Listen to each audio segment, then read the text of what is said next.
السلام عليكم ورحمة الله وبركاته.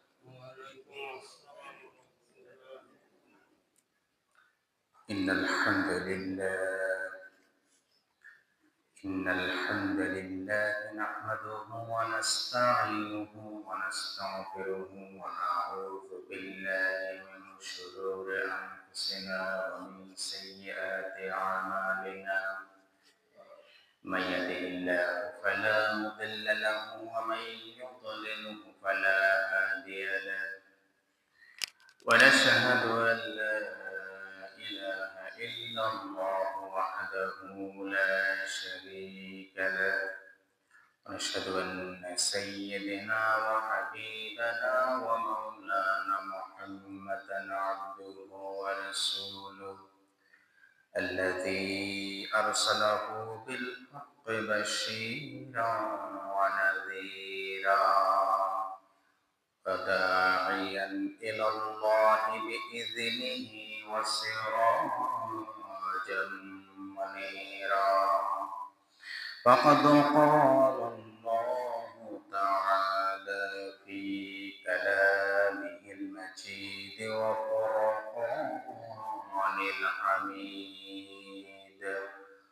أعوذ بالله من الشيطان الرجيم. بسم الله الرحمن الرحيم. إن الله وملائكته يصلون على النبي يا أيها الذين آمنوا صلوا عليه وسلموا تسليما. اللهم صل على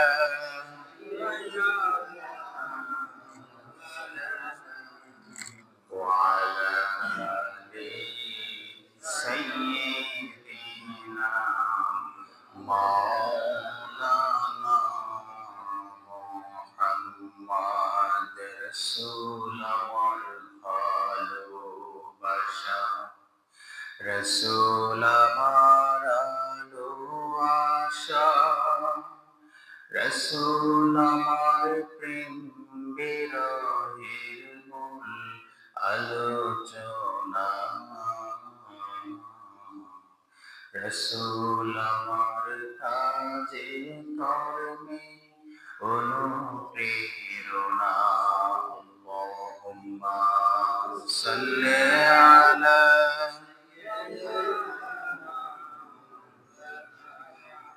وعلى آل سيدنا مولانا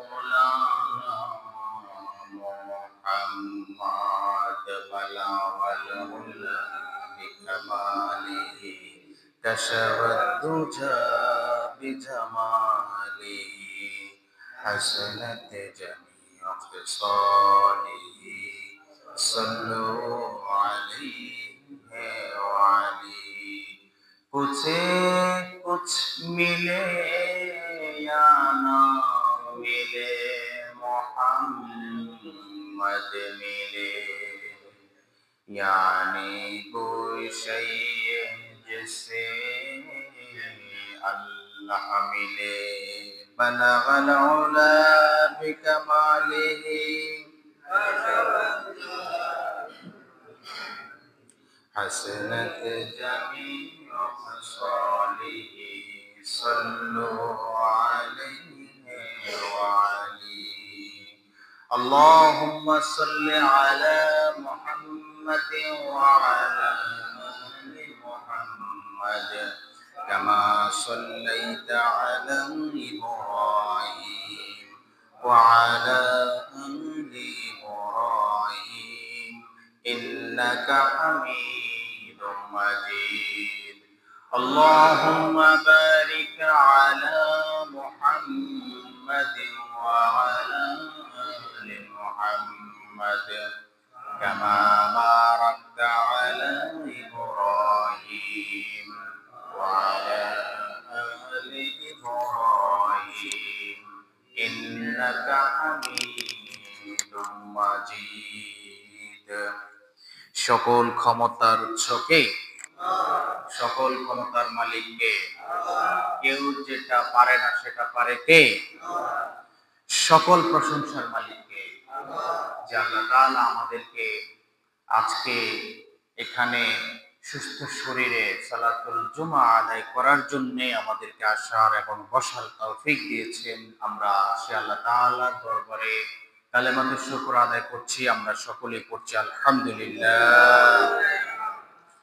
প্রিয় মুসল্লি ভাইরা, আমি গত সপ্তাহে আপনাদের সামনে খুতবা দিয়েছিলাম আমাদের যেই প্রতিবেশীর হক, প্রতিবেশীর অধিকার এবং তাদের যেই প্রতি আমাদের দায়িত্ব এবং বর্তমান সমাজের বাস্তবতা এবং আমাদের করণীয় কি, এই ব্যাপারে আমি খুতবা দিয়েছিলাম। তো গত সপ্তাহে আমার খুতবার প্রথম পর্ব ছিল। আল্লাহ তাআলা যদি আমাকে তৌফিক দান করেন, আজকে ইনশাআল্লাহ এটার শেষ পর্ব বা দ্বিতীয় পর্ব আপনাদের সামনে পরিবেশন করব ইনশাআল্লাহ বিইজনিল্লাহ তাআলা ওয়া তাবারাক। প্রিয় মুসল্লি ভাইয়েরা, আজকে কথা বলবো হচ্ছে আমাদের বর্তমান সমাজের যে বাস্তব চিত্র, কোরআন এবং সুন্নাহ আমাদেরকে যে নির্দেশনা দিচ্ছেন সেই নির্দেশনাগুলো কি এবং সেটার বিপরীতে আমাদের সমাজে আমরা কোন বাস্তবতার মুখোমুখি হয়েছি যেটা আসলেই অস্বীকার করার সুযোগ নেই, ঠিক কিনা? তো সবসময় প্রিয় ভাইরা, কোরআন এবং সুন্নাহ এই দুটা হচ্ছে আমাদের জীবনে যতগুলো সমস্যা তৈরি হবে সবকিছুর সমাধান নিতে হবে কোরআন এবং সুন্নাহ থেকে, ঠিক কিনা? তো কোরআন এবং সুন্নাহ আগেও ছিল, এখনো আছে, কিয়ামত পর্যন্ত থাকবে। কিন্তু পার্থক্য হচ্ছে যারা এই কোরআন এবং সুন্নাহ থেকে লেসনটা নেয়, শিক্ষাটা নেয়, তারা কল্যাণ পায়, সুপথ পায়, সমাধান পায়, সুবহানাল্লাহ বলেন। আর যারা এর বিপরীতে নিজেদের মন গড়া মতবাদ দিয়ে সমাধান করার চেষ্টা করে এরা ব্যর্থ হয়, ঠিক কিনা? তো প্রিয় মুসলমান ভাইরা, এই যে প্রতিবেশী, যেটাকে শরঈ শব্দে, কোরআন এবং হাদিসের শব্দে যেটাকে বলা হয় আলজার, আলজার আলজার শব্দের তো কি? প্রতিবেশী। ইংরেজিতে বলা হয় নেইবার, প্রতিবেশী। তো এই প্রতিবেশী এটা অত্যন্ত একটা গুরুত্বপূর্ণ একটা টার্ম, যেটা আসলে আমরা অস্বীকার করার সুযোগ নাই। আপনি সবকিছু পাল্টাইতে পারবেন, প্রতিবেশী পাল্টানো যাবে? যাবে না। তো এখন প্রশ্ন হচ্ছে, আমি গত খুতবায় বলেছি আমাদের প্রতিবেশীদের সাথে সম্পর্ক হতে হবে give and take, give and take, এবং একে অপরের প্রতি থাকতে হবে স্যাক্রিফাইসিং একটা মেন্টালিটি, একটা ছাড় দেওয়ার মানসিকতা থাকতে হবে। এটাই হচ্ছে সবচেয়ে বড় অভাব বর্তমান আমাদের সমাজে, ঠিক কিনা? প্রিয় ভাইরা, আমাদের বর্তমান সমাজের বাস্তব চিত্র যেটা, এই বাস্তব চিত্রের দিকে যদি আমরা তাকাই তাহলে দেখেন যেখানে প্রতিবেশী এক প্রতিবেশী আরেক প্রতিবেশী থেকে কি থাকবে? নিরাপদ থাকবে। কারণ বুখারী শরীফের 9 নম্বর হাদিসে নবী করিম সাল্লাল্লাহু আলাইহি সাল্লাম বলছেন, আল মুসলিমু মান সালিমাল মুসলিমুনা মিন লিসানিহি ওয়া ইয়াদিহি। নবী করিম সাল্লাল্লাহু আলাইহি ওয়াসাল্লাম বুখারীর এই হাদিসের মধ্যে বলছেন, প্রকৃত মুসলমান হচ্ছে সেই ব্যক্তি যেই ব্যক্তির হাত থেকে, যেই ব্যক্তির মুখের ভাষা থেকে তার যে অপর মুসলমান ভাই রয়েছে, তার যে প্রতিবেশী রয়েছে, সেই প্রতিবেশী নিরাপদ। সুবহানাল্লাহ। নবী করিম সাল্লাল্লাহু আলাইহি সাল্লামের স্পষ্ট ঘোষণা, ওই ব্যক্তি হচ্ছে প্রকৃত মুসলমান যেই ব্যক্তি তার হাত দ্বারা, তার মুখ দ্বারা তার অপর মুসলমান ভাইকে কষ্ট দেয় না, তার কোনো প্রতিবেশীকে সে কষ্ট দেয় না, ঠিক কিনা? কিন্তু এর বিপরীতে আজকে আমাদের সমাজের দিকে যদি আমরা তাকাই, তাহলে আমরা দেখি যে প্রতিবেশীর সাথে আমাদের ঝগড়া বিবাদ লেগেই থাকে, ঠিক কিনা বলেন? এক প্রতিবেশী আর এক প্রতিবেশীর দ্বারা আক্রান্ত হয়ে যায়, অথচ নবী করিম সাল্লাল্লাহু আলাইহি সাল্লাম বলছেন, অন্যায়ভাবে যদি আপনি আপনার প্রতিবেশী অপর মুসলমান ভাইকে কোনো গালমন্দ করেন অথবা যদি কোনো আঘাত করেন, তাহলে আপনি প্রকৃত মুসলমান নয়, ঠিক কিনা?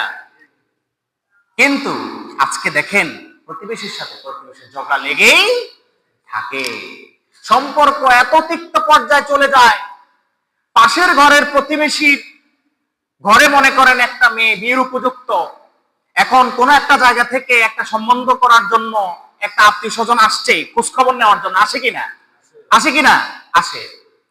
কিন্তু আমরা এত সংকীর্ণ মনা হয়ে যাই, আমরা এত সংকীর্ণ মনা হয়ে যাই, এত ন্যারো মাইন্ডেড হয়ে যাই, আমরা তখন ওই প্রতিবেশীর মেয়ের ব্যাপারে যখন আমার কাছে জিজ্ঞেস করে ওই মেয়েটা ভালো কিনা, ওই মেয়েটা ভালো কিনা, আপনি তো ওর প্রতিবেশী, আপনি সবচেয়ে ভালো বলতে পারেন, কিন্তু এত বেশি আমরা সংকীর্ণ মনা হয়ে যাই, এত বেশি হিংসাত্মক মনোভাব হয়ে যায়, তখন ওই লোকদেরকে আমরা ওই মেয়ের ব্যাপারে বদনাম করে, ঠিক কিনা বলেন? এই বিষয়টা বর্তমান সমাজের মধ্যে অহরহ চলছে। কিন্তু প্রিয় ভাইয়েরা আমার, বিশ্বনবী সাল্লাল্লাহু আলাইহি ওয়াসাল্লাম প্রতিবেশীর ব্যাপারে অত্যন্ত গুরুত্ব দিয়েছেন, অত্যন্ত তিনি গুরুত্ব দিয়েছেন। নবী করিম সাল্লাল্লাহু আলাইহি ওয়াসাল্লাম বাইহাকি শরীফের 9214 নম্বর হাদিসে ইরশাদ করছেন, আন ইবনে আব্বাস রাদিয়াল্লাহু তাআলা আনহু قال سمعت رسول الله صلى الله عليه وسلم يقول ليس المؤمن الذي يشبع وجاره جاعٍ إلى جنبه সুবহানাল্লাহ। নবী করিম সাল্লাল্লাহু আলাইহি সাল্লাম বলছেন, বাইহাকি শরীফের হাদিসে নবী করিম সাল্লাল্লাহু আলাইহি সাল্লাম বলছেন, লাইসাল মুমিন, ওই ব্যক্তি মুসলমান নয়, ওই ব্যক্তি মুমিন নয় যে পেট ভরে খায়, তৃপ্তি সহকারে খায়, কিন্তু তার পাশের প্রতিবেশী অভুক্ত রয়েছে, তার পাশের প্রতিবেশী, তার নিকটতম প্রতিবেশী সে না খেয়ে আছে, অভাবে আছে, অনাহারে আছে, সামান্য কিছু খেয়ে দিন পার করছে, কিন্তু আমি পেট ভরে খাচ্ছি, আমার কত খাবার অপচয় হয়ে যাচ্ছে, কিন্তু এত হিংসাত্মক মনোভাব হয়ে গেছে, ওই প্রতিবেশীর কোনো খোঁজ খবর আমি নেই না, ঠিক কিনা বলেন? নবী করিম সাল্লাল্লাহু আলাইহি সাল্লাম স্পষ্ট করে ঘোষণা করে দিচ্ছেন, ইয়াকুলু লাইসাল মুমিন, ওই ব্যক্তি মুমিন নয়। সেই ব্যক্তি নিজেকে মুমিন বলে দাবি করতে পারে, কিন্তু আমি নবী সাক্ষ্য দিচ্ছি সেই ব্যক্তি মুমিন নয় যেই ব্যক্তির প্রতিবেশী উপাস করছে, অনাহারে আছে, কিন্তু সে পেট ভরে খাচ্ছে, অথচ তার কোনো প্রতিবেশীর খবর নিচ্ছে না। সুবহানাল্লাহ। এটাই হচ্ছে ইসলাম, এটাই হচ্ছে ইসলামের শিক্ষা, এটাই হচ্ছে ইসলামের সৌন্দর্য। আপনার প্রতিবেশীর প্রতি আপনার আচরণ কেমন হবে সেটাও ইসলাম আপনাকে বলে দিয়েছে। সুবহানাল্লাহ। প্রিয় ভাইরা আমার, নবী করিম সাল্লাল্লাহু আলাইহি ওয়াসাল্লাম, আমরা মুসলমান যারা রয়েছি, একে অপরের উপরে যেই সমস্ত হকগুলো রয়েছে আমরা অনেকেই জানি, আমাদের এক মুসলমানের উপরে আরেক মুসলমানের হক রয়েছে, কিন্তু এই বিষয়ে আমাদের বিস্তারিত কোনো ধারণা নাই। প্রিয় ভাইয়েরা আমার, মুসলিম শরীফের 5466 নম্বর হাদিসে নবী করিম সাল্লাল্লাহু আলাইহি সাল্লাম বলছেন, আন আবি হুরায়রা রাদিয়াল্লাহু তাআলা আনহু আন্না রাসূলুল্লাহ সাল্লাল্লাহু আলাইহি ওয়াসাল্লাম قال হাক্কুল মুসলিমি আলাল মুসলিমি সিত্তুন। সুবহানাল্লাহ বলেন। নবী করিম সাল্লাল্লাহু আলাইহি সাল্লাম বলছেন, এক মুসলমানের উপরে আরেক মুসলমানের 6টা হক রয়েছে। আল্লাহু আকবার। এক মুসলমানের উপরে আরেকটা মুসলমানের 6টা হক রয়েছে। হক মানে অধিকার। এই হক সে আপনার কাছ থেকে পায়, কিন্তু হাদিসের এই ভাষাটাও আপনি বুঝেন না, আপনি মনে করছেন এটা এমনি এমনি না। নবী করিম সাল্লাল্লাহু আলাইহি সাল্লাম বলছেন এটা তার হক। সুবহানাল্লাহ।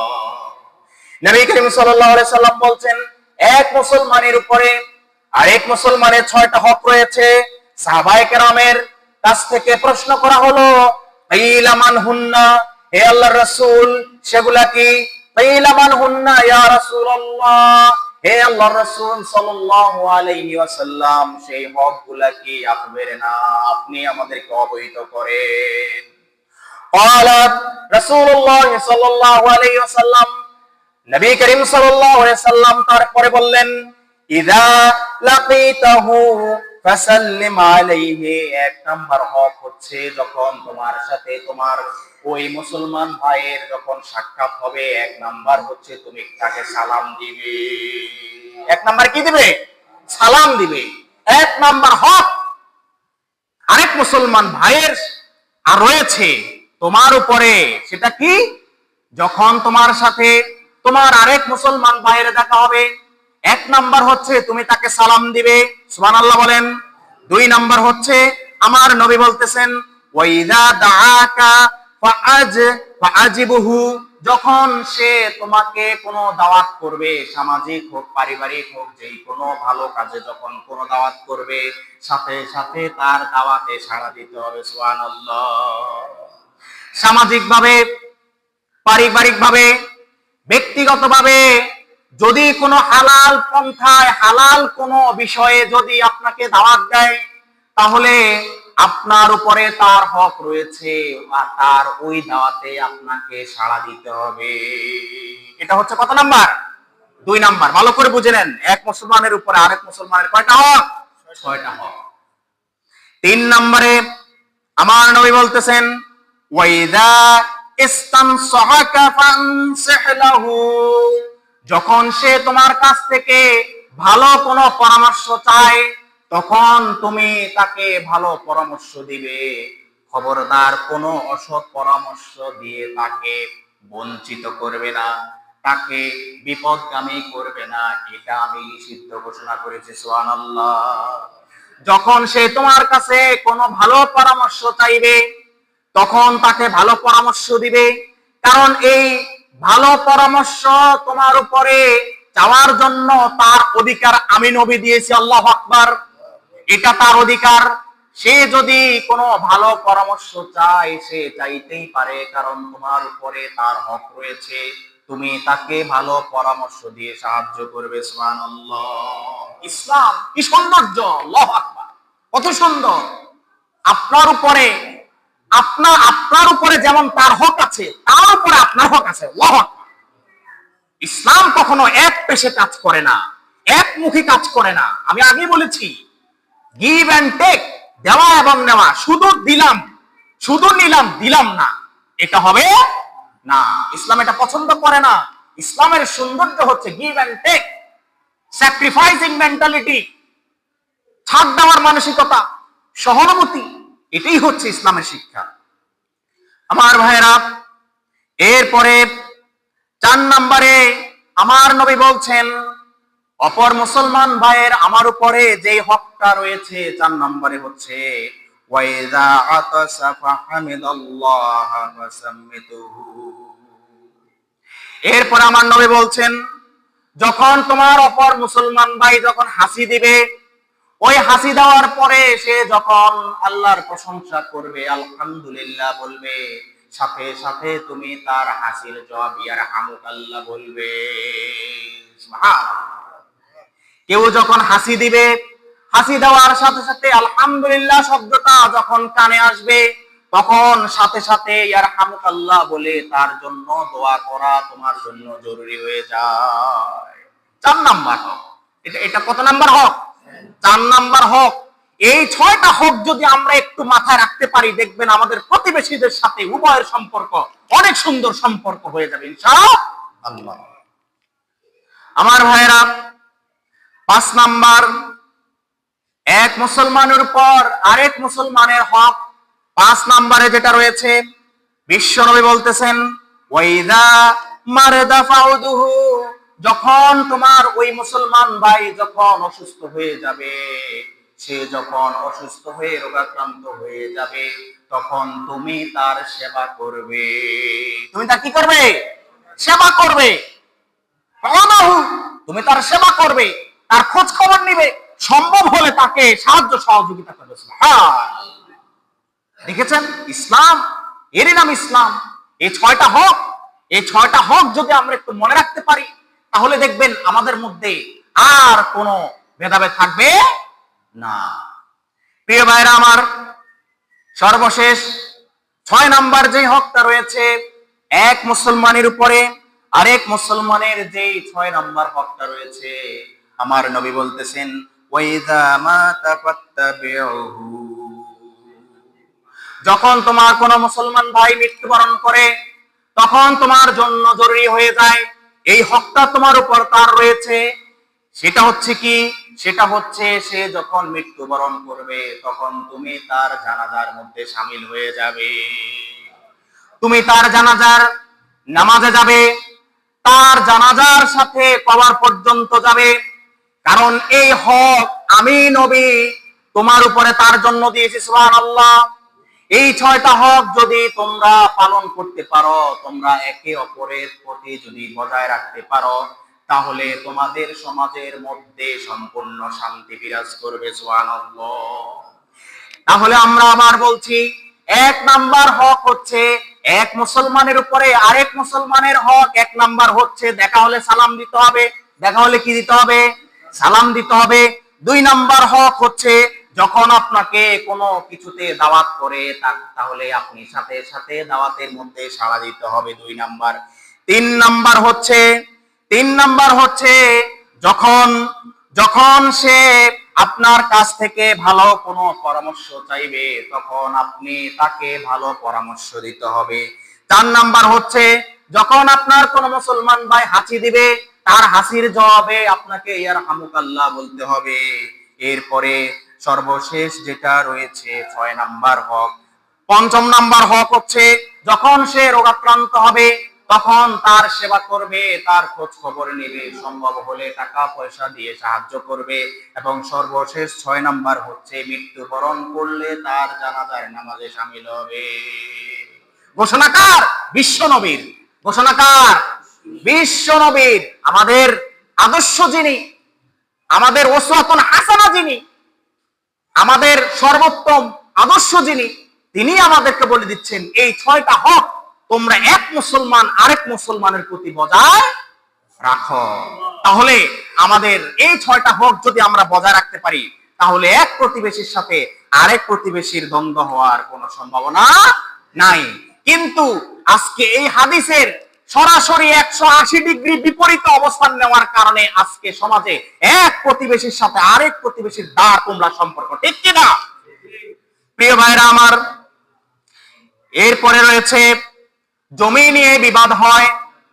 জমি নিয়ে বিবাদ হয় শুধু এই দিকে নয়, আমার মনে হয় প্রত্যেক জায়গায় এমন কিছু কালপ্রিট রয়েছে, এমন কিছু ঝামেলাকারী রয়েছে যারা সব জায়গায় জায়গা জমি নিয়ে ঝামেলা করে, ঠিক কিনা বলেন?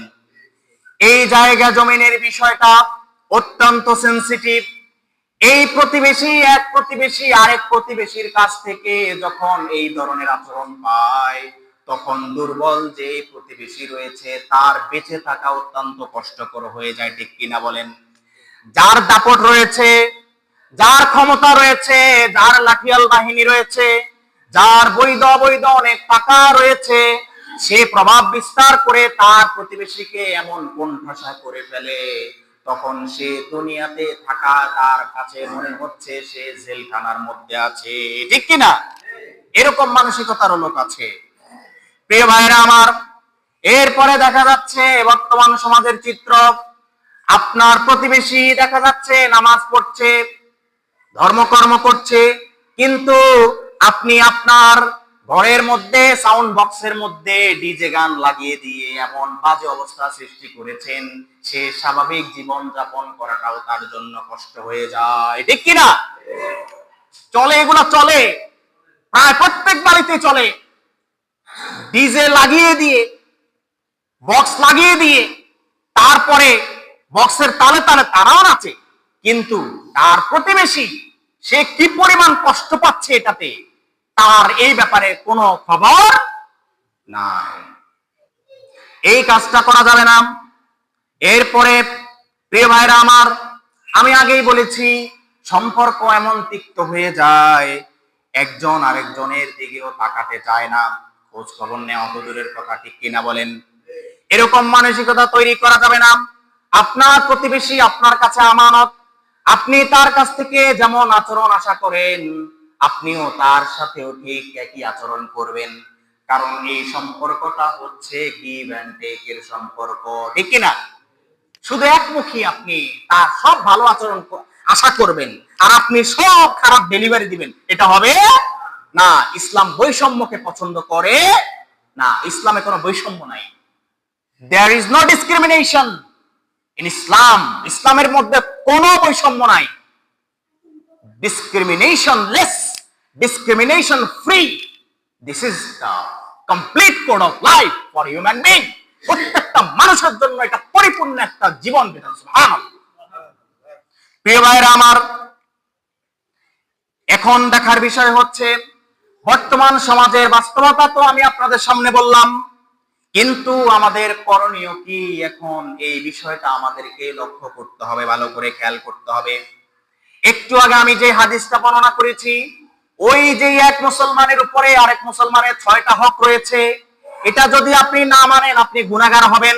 আপনার কাছে মনে হতে পারে আমি না মানলে কি না কি হবে, কিন্তু বিশ্ব নবী যেহেতু শারে ছিলেন, শরীয়ত প্রণেতা ছিলেন, বিশ্ব নবীর এই নির্দেশনাগুলা যদি আপনি অমান্য করেন তাহলে আপনাকে কিয়ামতের দিন আল্লাহর কাঠগড়ায় দাঁড়াতে হবে, ঠিক কিনা?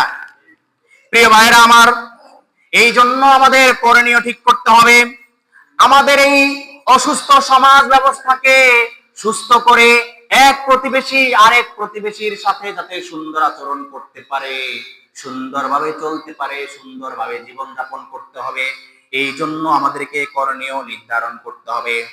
1 নাম্বার হচ্ছে আমাদের প্রতিবেশীর সাথে ভালো সম্পর্ক রাখতে হবে, সুসম্পর্ক বজায় রাখতে হবে, কারণ আল মুসলিমু মান সালিমাল মুসলিমুনা মিন লিসানিহি ওয়া ইয়াদিহি, আমার কথা দ্বারা, আমার হাত দ্বারা আমার অপর কোন মুসলমান ভাই যেন কষ্ট না পায়, ঠিক কিনা?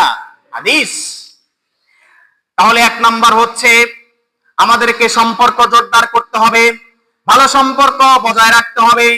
2 নাম্বার হচ্ছে নিয়মিত খোঁজ খবর নিতে হবে।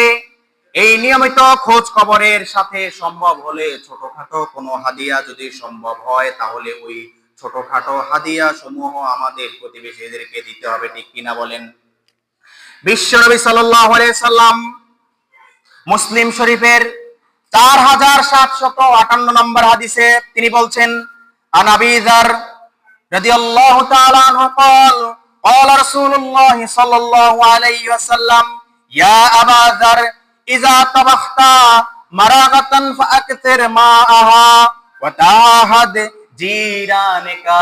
এই হাদিসের মধ্যে নবী করিম সাল্লাল্লাহু আলাইহি সাল্লাম আবু যর গিফারি রাদিয়াল্লাহু তাআলা আনহুকে নির্দেশনা দিচ্ছেন, হে আবু যর, তুমি যখন তরকারি রান্না করতে যাবে তোমার তরকারির মধ্যে ঝোল একটু বাড়িয়ে দাও। কি বাড়িয়ে দাও? ঝোল বাড়িয়ে দাও। অর্থাৎ আপনি যখন তরকারির সাথে পানিটা দিবেন তখন এটা সবকিছুর মিশ্রণে কি হয়ে যাবে? ঝোল হয়ে যাবে। কি হয়ে যাবে? ঝোল হয়ে যাবে। বিশ্বনবী কেন বলছেন যে ঝোলটা বাড়িয়ে দাও? এর কারণ হচ্ছে তোমার নিকটতম যে প্রতিবেশী রয়েছে, যাতে করে তুমি তাকে বেশি কিছু না পারো অন্তত সামান্য একটু ঝোল তাকে হাদিয়া দিতে পারো। সুবহানাল্লাহ। সামান্য একটু ঝোল হলেও আপনার পাশের প্রতিবেশীর ঘরে হাদিয়া পাঠানোর জন্য বলছেন বিশ্ব নবী। সুবহানাল্লাহ। মুসলিম শরীফের 4758 নম্বর হাদিস। আল্লাহর নবী আবু যর গিফারিকে নির্দেশ দিচ্ছেন, হে আমার আবু যর, তুমি যখন তরকারি রান্না করবে, তোমার ঘরে যখন তরকারি রান্না হবে তখন ওই তরকারির মধ্যে ঝোল একটু বাড়াইয়া দাও, যাতে করে ওই ঝোল থেকে একটা অংশ, সামান্য একটা অংশ তোমার প্রতিবেশীর ঘরে তুমি পাঠাতে পারো। এতে করে সম্পর্ক বৃদ্ধি হবে। সম্পর্ক কি হবে? বৃদ্ধি হবে। কিন্তু দেখেন আল্লাহ রাসূল বলছেন যে লাইসাল মুমিনু আল্লাযী ইয়াশবাহু ওয়া জারুহু জাইউন ইলা জাম্মি। আল্লাহ রাসূল আরেক হাদিসে বলছেন, একটু আগে যেটা বলেছি, যে ওই ব্যক্তি মুসলমান দাবি করতে পারে, মুমিন দাবি করতে পারে, কিন্তু আমি নবী মুহাম্মদ ঘোষণা করছি সেই ব্যক্তি মুমিন নয় যে ব্যক্তি পেট ভরে খায় কিন্তু তার প্রতিবেশী উপাস করে। বিশ্বনবীর হাদিস। তাহলে দেখেন আগের হাদিস আর এই হাদিস দুটাই মিলান।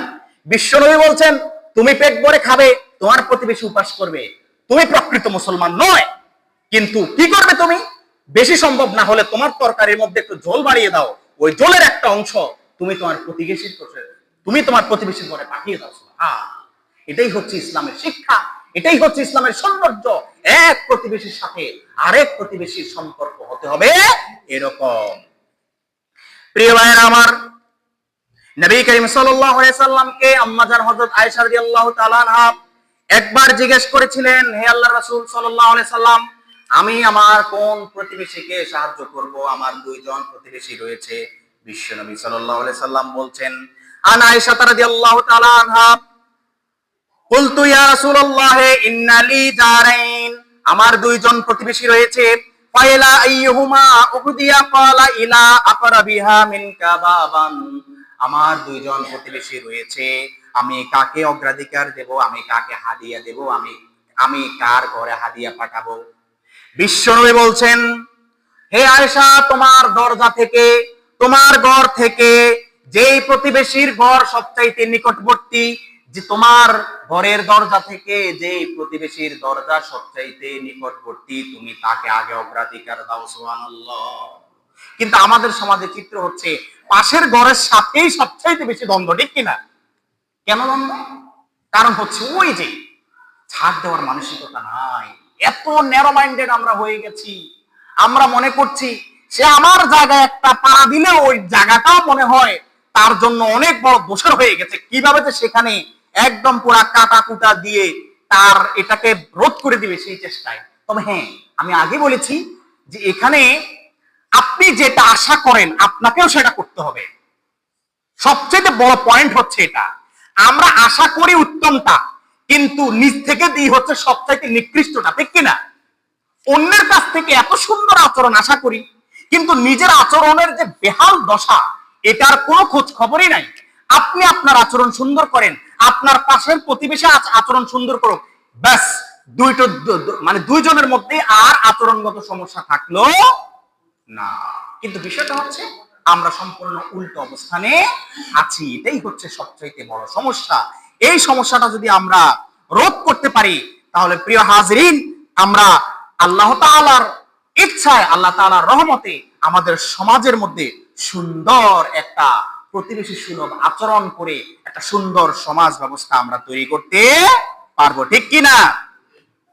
বিশ্বনবী সাল্লাল্লাহু আলাইহি সাল্লামকে প্রতিবেশীর ব্যাপারে আল্লাহ তাআলার পক্ষ থেকে হযরত জিবরাইল আলাইহিস সালাম এত বেশি গুরুত্ব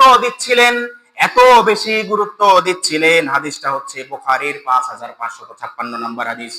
এই হাদিসে নবী করিম সাল্লাল্লাহু আলাইহি সাল্লাম বলছেন, আন ইবনে ওমর রাদিয়াল্লাহু তাআলা আনহু قال قال রাসূলুল্লাহ সাল্লাল্লাহু আলাইহি সাল্লাম মা জালা জিবরাইল ইউসিনি বিল জারি হাত্তা জানানতু আন্নাহু সায়ুরিসাহু। সুবহানাল্লাহ বলেন। বিশ্বনবী বলছেন, প্রতিবেশীর ব্যাপারে জিবরাইল আলাইহিস সালাম আল্লাহ তাআলার পক্ষ থেকে আদিষ্ট হয়ে এত বেশি আমাকে উপদেশ দিচ্ছিলেন, আমার আশঙ্কা হচ্ছিল ওই প্রতিবেশীকে আমার ওয়ারিসদের মধ্যে অন্তর্ভুক্ত করে দেয় কিনা। সুবহান।